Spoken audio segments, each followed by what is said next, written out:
নাওবৈচাৰ ফুলবাৰীৰ কৃষ্ণপুৰত পথৰ বিধ্বস্তৰো জনপ্ৰতিনিধিক আবেদন কৰি সুফল নোপোৱাত ৰাইজৰ দান বৰঙণি নিৰ্মাণ কৰিলে পথ হাতে হাতে কোৰ বেলচালৈ ওলাই আহিল গাঁওখনৰ ৰাইজ আৰু এই সন্দৰ্ভত অধিক জনাব আমাৰ সাংবাদিক ৰবীন্দ্ৰ উপাধ্যায় হয় জনপ্ৰতিনিধিক বাট নাচাই ৰাইজে নিজে নিৰ্মাণ কৰিছে পথ যেহেতু ৰঙাদি বিধানসভা সমষ্টিৰ অন্তৰ্গত কৃষ্ণপুৰ গাঁৱত ৰাইজ একত্ৰিত হৈ তেওঁলোকে নিজৰ ৰাস্তাই ভাল কৰাত দেখিবলৈ পোৱা গৈছে যেহেতু ঘৰে ঘৰে তেওঁলোকে চান্দা বৰঙণি তুলি তেওঁলোকৰ যি বোকাময় পথ বোকাময় হয় তাৰ পৰিপ্ৰেক্ষিতত তেওঁলোকে ঘৰে ঘৰে পইচা তুলি তেওঁলোকে এনেধৰণে ৰাস্তা নিৰ্মাণৰ ক্ষেত্ৰত আগবাঢ়ি আহিছে যেহেতু বিধায়কগৰাকীৰ থকাৰ পাছতো নাওবৈচা যিগৰাকী বিধায়ক থকাৰ পাছত তেওঁলোকে কিন্তু কোনো সুফল নোপোৱাত তেওঁলোকে ৰাস্তা নিজেই নিৰ্মাণ কৰিবলৈ আগবাঢ়ি আহিছে মই আপোনালোকক জানিব চেষ্টা কৰিম যেহেতু আপোনালোকে হাতে হাতে কোৰ বেলচা লৈ ওলাই আহিছে আজি বিধায়কগৰাকীক বাট চোৱা নাই হয় এটা কথা হ'ল যে আমাৰ বিধায়কৰ এটা পুতলা নিচিনাই হৈ আছে আৰু তেওঁক আমি বহুতবাৰ অনুনয় বিনয় কৰিলোঁ যিহেতু ৰাইজ ভাগৰি গ'লগৈ শেষত ভাবিলে যে ৰাইজে যি কাৰণ আমাৰ এইখিনি অঞ্চলটো আপোনাৰ নিশ্চয় দেখিছে যে যথেষ্ট মানুহখিনি আমাৰ ইয়াৰ সচ্ছল নহয়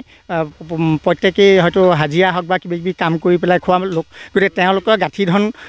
গোটাওঁতেই সমস্যা হয় তথাপিতো এই ৰাস্তাটোৰ সম্পৰ্কত বিভাগীয় কৰ্তৃপক্ষ তথা চৰকাৰক বহুবাৰ অৱগত কৰা হৈছে বহুত অনুনয় বিনয় কৰা হৈছে তথাপিতো চৰকাৰে এতিয়ালৈকে কোনো ব্যৱস্থা নল'লে যিহেতু আমাৰ ইয়াৰ স্থানীয় যিসকলে ছাত্ৰ ছাত্ৰী এতিয়া যেতিয়া বাৰিষা আহিছে স্কুললৈ যাওঁতে বহুকেইজন আগত পৰি হাত ভৰিও ভাগিছে গতিকে তেনেকুৱা হয় আৰু আমাৰ ইয়াৰ মানুহখিনিও অহা যোৱাত যথেষ্ট কষ্ট হয় তাৰোপৰি এই ৰাস্তাটো আটাইতকৈ গুৰুত্বপূৰ্ণ কথা যে এই ৰাস্তাটো এটা সংযোগী পথ এই ৰাস্তাটোৰ মাজেদি ভিতৰি পাম হৈ সিপিনে জিলেলে বজাৰ ওচৰলৈকে যিখন আমাৰ এতিয়া দলং বনাবলগীয়া হৈ আছে সেইখিনিলৈকে হৈছেগৈ আৰু এইপিনে ফুলবাৰী হাইস্কুলৰ লগত এটা মানে সংযোগী পথ গতিকে এনে ক্ষেত্ৰত চৰকাৰে যে কোনো ব্যৱস্থা নল'লে শেষত আমাৰ ইয়াৰ যুৱক তথা স্থানীয় ৰাইজৰ গাঁঠিৰ ধন ভাঙি যি 2 টকা হয় তাকে লৈ আজি এতিয়া এই ব্যৱস্থাটো কৰিছে অন্ততঃ ভাল লাগিছে কিন্তু ইয়াৰ মাজেদি মই তথাপিতো চৰকাৰক এই নিউজ লাইভৰ মাজেদি মানে নিউজ লাইভৰ কৰ্মকৰ্তাক মই আপোনালোকক ধন্যবাদ জ্ঞাপন কৰিছোঁ বিশেষকৈ আমাৰ এই অনুষ্ঠানটোত মানে এই যিখিনি কৰ্মময় অৱস্থাটোত বিশেষ এটা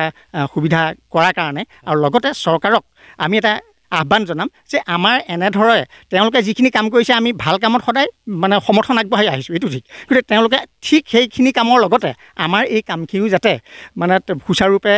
ভৱিষ্যতে অকণমান সহায় সহযোগ কৰি আমাৰ যি ৰাইজে যেনেধৰণে কৰিছে তাত যাতে অকণমান